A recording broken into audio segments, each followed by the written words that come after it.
ಪುನರ್ ನಿರ್ಮಾಣದ ವೇಳೆ ಹಲವು ವಿಸ್ಮಯಗಳಿಗೆ ಕಾರಣವಾದ ಇತಿಹಾಸ ಪ್ರಸಿದ್ಧ ಪುತ್ತೂರು ಮಹತೋಬಾರ ಶ್ರೀ ಮಹಾಲಿಂಗೇಶ್ವರ ದೇವಸ್ಥಾನದ ಪುಷ್ಕರಣಿಯ ಮಧ್ಯೆ ಇರುವ ಕಟ್ಟೆಯ ಕೆಳಭಾಗದ ವರುಣ ದೇವರ ವಿಗ್ರಹದ ಬಳಿ ಭೂಗರ್ಭದಲ್ಲಿ ನೀಲಿ ಮತ್ತು ಬಿಳಿ ಮಿಶ್ರಿತ ಹುಡಿ ಮಣ್ಣಿನೊಂದಿಗೆ ಅಂಟಿಕೊಂಡಿರುವುದು ಬೆಳಕಿಗೆ ಬಂದ 3 ದಿನದೊಳಗೆ ವರುಣ ದೇವರ ವಿಗ್ರಹದ ಪಾಣಿಪೀಠದ ಕೆಳಗಡೆ ಇನ್ನೊಂದು ದೊಡ್ಡದಾದ ಪಾಣಿಪೀಠ ಬೆಳಕಿಗೆ ಬಂದಿದೆ.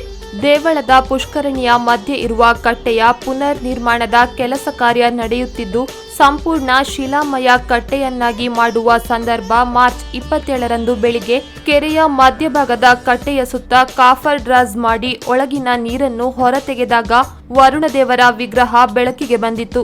ಅದಾದ ಬಳಿಕ ವರುಣದೇವರ ವಿಗ್ರಹದ ಕೆಳಗಡೆ ಪಾಣಿಪೀಠ ಬೆಳಕಿಗೆ ಬಂದಿತ್ತು. ರಾತ್ರಿ ಕಟ್ಟೆಯ 4 ಸ್ತಂಭಗಳನ್ನು ತೆರವು ಮಾಡಿ ಶಿಲಾಮಯ ಸ್ತಂಭಗಳನ್ನು ಇಡಲು ಆಳವಾದ ಗುಂಡಿಯನ್ನು ತೋಡುವಾಗ ನೀಲಿ ಮತ್ತು ಬಿಳಿ ಮಿಶ್ರಿತ ಹುಡಿ ಬೆಳಕಿಗೆ ಬಂದಿತ್ತು. ಇದೀಗ ಮಾರ್ಚ್ 31ರಂದು ಶ್ರೀ ವರುಣದೇವರ ವಿಗ್ರಹದ ಪಾಣಿಪೀಠದ ಕೆಳಗಡೆ ಇನ್ನೊಂದು ದೊಡ್ಡದಾದ ಪಾಣಿಪೀಠ ಬೆಳಕಿಗೆ ಬಂದಿದೆ. ಇದರ ಜೊತೆಗೆ ಎದು ತಾಮ್ರದ ಸಣ್ಣ ಕರಡಿಗೆಯೂ ಪತ್ತೆಯಾಗಿದೆ.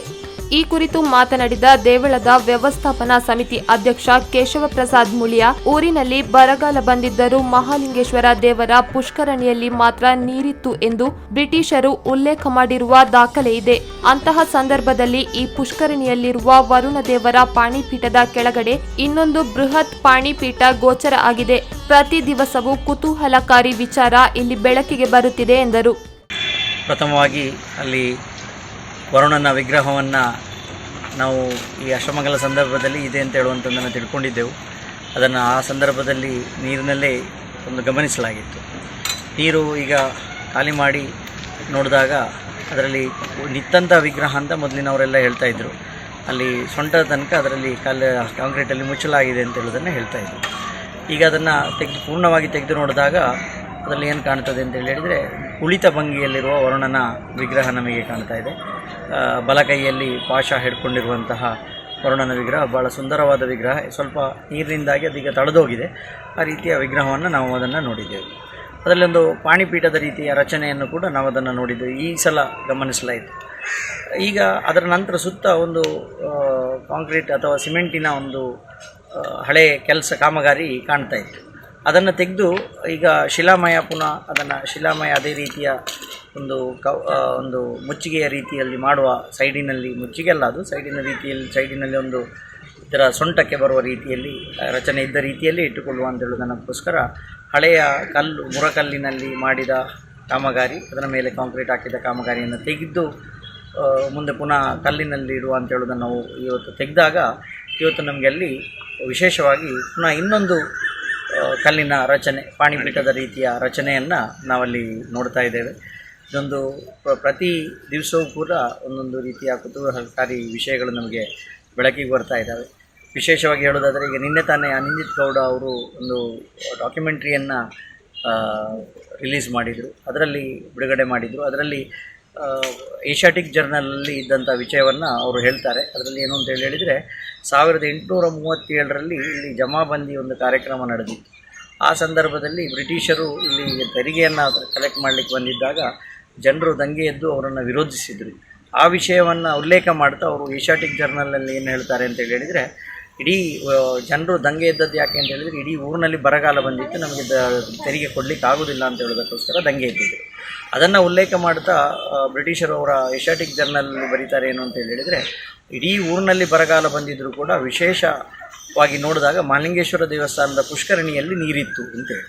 ಅಂದರೆ ಅದು ಏನನ್ನಿಸ್ತದೆ ಅಂತ ಹೇಳಿದ್ದನ್ನು ನೋಡಿದಾಗ ಏನನ್ನಿಸ್ತದೆ ಅಂತ ಹೇಳಿದರೆ, ಈ ವರುಣನ ವಿಗ್ರಹ ಏನು ನೆಲದಡಿಯಲ್ಲಿ ಇದೆ, ನೀರಿನಡಿಯಲ್ಲಿದೆ, ಅದು ಖಂಡಿತವಾಗಿ ಒಂದು ವಿಶೇಷ ಅನುಗ್ರಹವನ್ನು ಈ ಭಾಗಕ್ಕೆ, ದೇವಸ್ಥಾನಕ್ಕೆ, ಪುತ್ತೂರಿಗೆ ಹಾಗೂ ಹತ್ತೂರಿಗೆ ಮಳೆ ಅಥವಾ ನೀರಿನ ಒಂದು ವ್ಯವಸ್ಥೆಗೋಸ್ಕರ ಈ ವರುಣ ಖಂಡಿತವಾಗಿ ನಮಗೆ ಅನುಗ್ರಹವನ್ನು ನೀಡ್ತಾ ಇದ್ದಾನೆ. ವಿಶೇಷವಾಗಿ ಏನು ಅಂತ ಹೇಳಿದರೆ ತುರ್ತಾಗಿ ಕೆಲಸ ಆಗಬೇಕಾಗಿತ್ತು.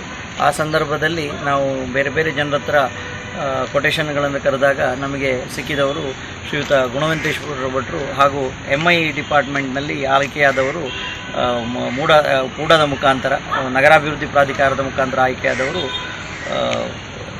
ರಘುರಾಮ್ ಭಟ್ರು. ಸೊ ಇವರಿಬ್ಬರ ಒಂದು ಜಂಟಿ ಕಾರ್ಯಾಚರಣೆಯಲ್ಲಿ ಬಹಳ ಕ್ಷಿಪ್ರಗತಿಯಲ್ಲಿ ಈ ಒಂದು ಕೆಲಸ ಆಗ್ತಾ ಇದೆ. ಮಹಾಲಿಂಗೇಶ್ವರನ ವಿಶೇಷ ಅನುಗ್ರಹ ಅವರಿಗೆ ಇರೋದರಿಂದ ಈ ಒಂದು ಕೆಲಸ ಖಂಡಿತವಾಗಿ ಬಹಳ ತುರ್ತಾಗಿ ಬಹಳ ಸುಂದರವಾಗಿ ಮುಗೀತದೆ ಅಂತ ಹೇಳುವಂಥದ್ದನ್ನು ನಮಗೆಲ್ಲ ಭರವಸೆ ಇದೆ. ಅವರಿಗೆ ಮಹಾಲಿಂಗೇಶ್ವರ ಆ ಶಕ್ತಿ ಕೊಡಲಿ ಅಂತೇಳಿ ಪ್ರಾರ್ಥನೆ. ದೇವಸ್ಥಾನದ ವಾಸ್ತು ಇಂಜಿನಿಯರ್ ಪಿಜಿ ಜಗನ್ನಿವಾಸರಾವ್ ಮಾತನಾಡಿ, 12ನೇ ಶತಮಾನದಲ್ಲಿ ಮಹಾಲಿಂಗೇಶ್ವರ ದೇವರ ಪುಷ್ಕರಣಿ ರಚನೆಯಾಗಿದೆ ಎಂದು ಇತಿಹಾಸ ಹೇಳುತ್ತಿದೆ. ಅದರಂತೆ ಅದರ ಕಟ್ಟೆಯ ಪುನರ್ ನಿರ್ಮಾಣ ಕಾರ್ಯ ನಡೆಯುತ್ತಿದೆ ಎಂದರು. ಮಹಾತೋಬಾರ ಮಹಾಲಿಂಗೇಶ್ವರ ದೇವಸ್ಥಾನ ಇತಿಹಾಸ ಪ್ರಸಿದ್ಧ. ಇಲ್ಲಿಯ ಕೆರೆ ಸಾಧಾರಣ 12ನೇ ಶತಮಾನದಲ್ಲಿ ರಚನೆ ಆಯಿತು ಅಂತೇಳಿ ಇತಿಹಾಸ ಹೇಳ್ತದೆ. ಈಗ ಅದರ ನಡುವಿನ ಮಂಟಪ ಅಥವಾ ಕಟ್ಟೆಯನ್ನು ಜೀರ್ಣೋದ್ಧಾರ ಮಾಡೋದು, ಹೊಸದಾಗಿ ನಿರ್ಮಿಸುವ ಕೆಲಸ ಆಗ್ತಾಯಿದೆ. ಹಾಗೆ ಮೊನ್ನೆ ತಾನೇ ನೋಡುವಾಗಲೇ ಅದರಲ್ಲಿ ಮೊದಲೇ ಇದ್ದಂಥ ವರುಣನ ಮೂರ್ತಿ ಮತ್ತು ಪಾಣಿಪೀಠ ಗೋಚರ ಆಗಿತ್ತು. ಮತ್ತು ಅದರ ಸುತ್ತಲಿನ ಕೆಸರು ಮತ್ತು ಹಳೆ ಕಲ್ಲುಗಳನ್ನು ತೆಗೆಯುವ ಸಂದರ್ಭ ಇವತ್ತು ನೋಡುವಾಗ ಒಂದು ಪಾಣಿಪೀಠದ ಅಡಿಯಲ್ಲಿ ಮತ್ತೊಂದು ದೊಡ್ಡ ಪಾಣಿಪೀಠದ ಒಂದು ರಚನೆ, ಶಿಲಾಮಯ ಪಾಣಿಪೀಠದ ರಚನೆ ಇವತ್ತು ಕಾಣಲಿಕ್ಕೆ ಸಿಕ್ಕಿದೆ.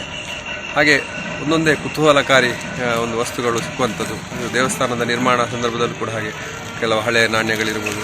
ಮತ್ತು ಅಲ್ಲೂ ಕೂಡ ಹಾಗೆ ಒಂದು ತಾಮ್ರದ ಒಂದು ಕರಡಿಗೆ ಸಿಕ್ಕಿದೆ, ಇವತ್ತು ಖಾಲಿ ಕರಡಿಗೆ. ಅಂಥದ್ದು ಏನೆಲ್ಲ ವಸ್ತುಗಳು, ವಿಶೇಷ ವಸ್ತುಗಳು ಸಿಗ್ತದೆ. ಅಂದರೆ ತುಂಬ ಇದನ್ನು ಏನು ಹೇಳ್ತದೆ ಅಂತ ಹೇಳಿದರೆ, ಈ ದೇವಸ್ಥಾನದ ಇತಿಹಾಸ ಅತ್ಯಂತ ಪುರಾತನವಾಗಿದೆ ಅಂತ ಹೇಳೋದನ್ನು ನಾವು ತಿಳ್ಕೊಳ್ಬೋದು. ಹಾಗೆ ಮೊನ್ನೆ ನೋಡಿದಂಥ ಒಂದು ಮಣ್ಣು, ಅದನ್ನು ಒಂದು ಥರ ನೀಲಿ ಮಿಶ್ರಿತ ಒಂದು ಮಣ್ಣು, ವಿಶೇಷವಾಗಿ ಅದರಲ್ಲಿ ಯಾವುದೇ ಹರಳುಗಳಿಲ್ಲದಂಥ ಒಂದು ಮಣ್ಣು ಸಿಕ್ಕಿತ್ತು. ಹಾಗೆ ಆ ಪಾಣಿಪೀಠವನ್ನೆಲ್ಲ ಅದೇನೆಲ್ಲ ಇದೆ ಅದನ್ನು ಅದೇ ರೀತಿಯಲ್ಲಿ ಮೊದಲು ಯಾರೋ ಯಾವುದೋ ಕಾಲದಲ್ಲಿ ಅದನ್ನು ಇಟ್ಟಿದ್ರು ಅಥವಾ ಪ್ರತಿಷ್ಠೆ ಮಾಡಿದ್ರು, ಅದನ್ನು ಯಾವುದೇ ಥರದ ಅದಕ್ಕೆ ತೊಂದರೆ ಆಗದಂತೆ ಅದನ್ನು ಮತ್ತೆ ಪುನರ್ ನಿರ್ಮಾಣ ಮಾಡುವಾಗ ಅದನ್ನು ಜಾಗ್ರತೆಯಾಗಿ ಎಲ್ಲರೂ ಸೇರಿ ಅದನ್ನು ಮಾಡ್ತಾ ಇದ್ದೇವೆ. ಈಗಾಗಲೇ ಶಿಲೆಯ 4 ಕಂಬಗಳು ಇರಿಸಿ ಆಗಿದೆ. ಇನ್ನು ಮೇಲಿನ ಬೀಮು ಹಾಗೂ ಕಟ್ಟೆಗಳ ರಚನೆ ಜಾತ್ರೆಯ ಒಳಗೆ, ಜಾತ್ರೆಯ ಉತ್ಸವ ಆರಂಭ ಆಗುವ ಮೊದಲು ಕಟ್ಟೆ ಸಂಪೂರ್ಣ ಆಗ್ತದೆ. ಹಾಗೂ ಅದರಲ್ಲಿ ತೆಪ್ಪೋತ್ಸವ ಮತ್ತು ಕಟ್ಟೆ ಪೂಜೆ ನಡೀತದೆ. ಮತ್ತು ಉಳಿದ ಕೆಲಸಗಳು ಮತ್ತೆ ಜಾತ್ರೆ ಕಳೆದ ಮೇಲೆ ನಡೀತದೆ. ಮಹಾಲಿಂಗೇಶ್ವರ ದೇವಸ್ಥಾನದ ಪುನರ್ ನಿರ್ಮಾಣ ಸಂದರ್ಭದಲ್ಲೂ ದೇವಳದ ಒಳಾಂಗಣದಲ್ಲಿ ಶಿಲಾಶಾಸನಗಳು, ಕೆತ್ತನೆ ಶಿಲ್ಪಗಳು, ಗರ್ಭಗುಡಿಯಲ್ಲಿ ಪ್ರಭಾವಳಿ, ರಾಜರ ಕಾಲದ ನಾಣ್ಯಗಳು ಪತ್ತೆಯಾಗಿದ್ದವು. ಇದೀಗ ಪುಷ್ಕರಣಿಯ ಭೂಗರ್ಭದಲ್ಲಿ ಅಗೆದಷ್ಟು ಹೊಸ ವಿಸ್ಮಯಗಳು ಬೆಳಕಿಗೆ ಬರುತ್ತಿದೆ.